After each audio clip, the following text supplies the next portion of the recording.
On y va pour un footer vertical avec quelques infos, donc j'ai mis des réseaux sociaux, j'ai mis toujours voilà, petit numéro de téléphone, etc., etc.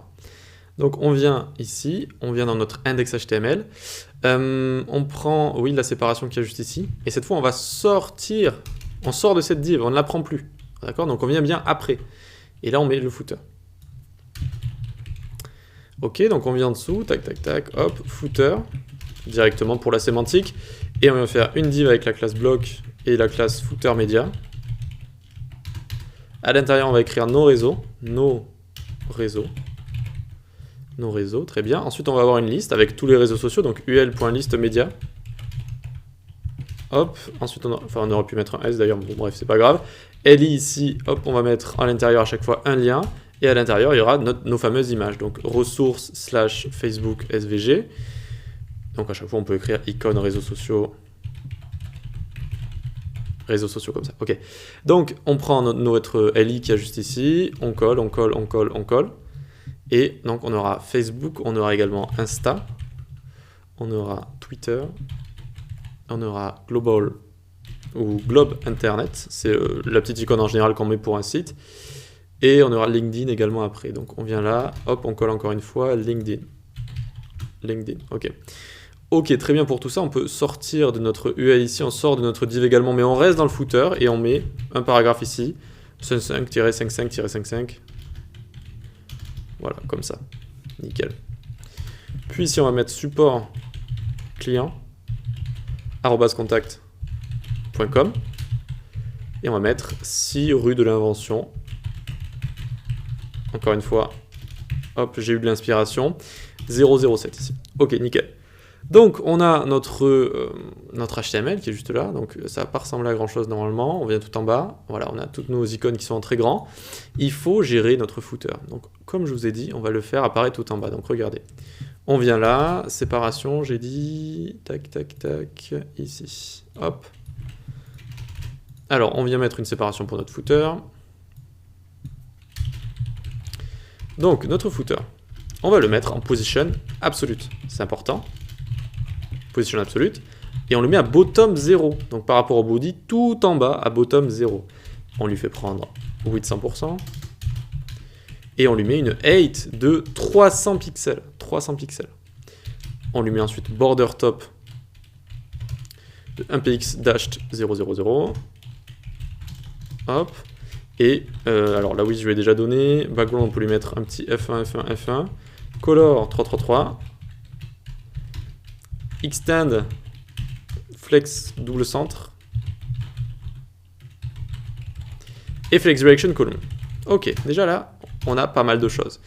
Donc on le met tout en bas, on lui donne une hauteur de 300, et donc vu que notre container global, on lui met un padding bottom de 400, et que notre container entoure tout le contenu, eh bien regardez, alors ici on a bien une démarcation en fait, alors bon les images sont encore trop grandes etc, mais on a bien notre footer qui se situe tout en bas, et ici si on fait clic droit inspecter, alors bon ça va pas très bien rendre ici, juste après ça rendra un petit peu mieux, on le voit le padding ici, ce qui fait qu'on va avoir en fait un padding, bon on l'a mis un petit peu plus grand, le padding fait 400 pixels et le footer 300, donc c'est toujours pour avoir encore un petit peu plus de padding entre la dernière section et le footer.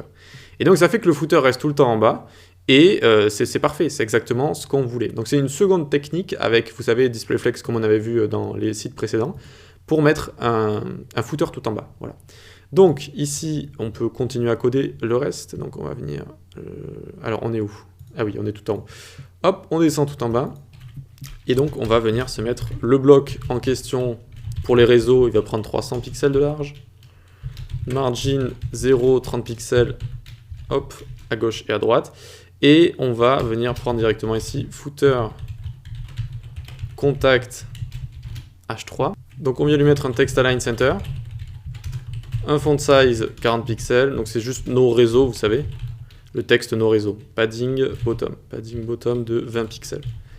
Ok, très bien, et ensuite les textes qu'il y aura à l'intérieur prendront font size de 22 et line height de 1,4. Nickel. On s'occupe des petits médias en dessous, donc ici on fait .list média. Et on fait direct un arrobase extend flex double centre.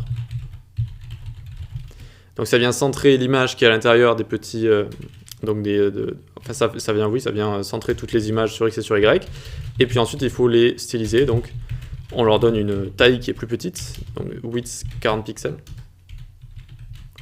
Alors width 40 pixels, ça fonctionne mieux comme ça, nickel. Width 40 pixels ici, margin 10, 10, 10 pixels en haut et en bas, 10 pixels à gauche et à droite. Et on a terminé avec tout ça, voyons voir un peu, donc on a bien tout ce qu'il faut ici. Je vois que notre titre, ça n'a pas bien fonctionné, tiens.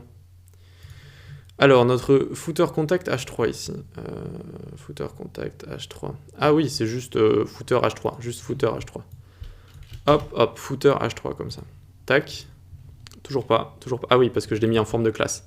Hop, élément sémantique footer H3. Et là, tadam, on a bien ici notre footer assez sympathique. Donc on a tout mis, toutes les choses les unes à la suite des autres, tout simplement. Et puis bon, bah, c'est très facilement responsive, quoi, parce que tac, jusqu'à 320 pixels ici, ça fonctionne très bien, tout est centré. Voilà, c'est une manière de faire plutôt sympathique pour centrer tout ça. On a fini avec la première page, bravo. Et ici, mine de rien, en fait, on a déjà codé des parties des autres pages. Et c'est l'avantage de travailler avec des composants, en fait. Ici, qu'est-ce qui pourrait être un composant? Alors, il y a à la fois du code qu'on peut réutiliser, à la fois des composants. Le code qu'on peut réutiliser, c'est tous les titres. Vous savez, on a mis titre global avec les placeholders. Et du coup, vous voyez qu'à chaque fois, on n'a plus à les coder, en fait. C'est tac, on les met, c'est bon, c'est fini, c'est bon, c'est codé directement. Ici, on aurait pu avoir, par exemple, ceci.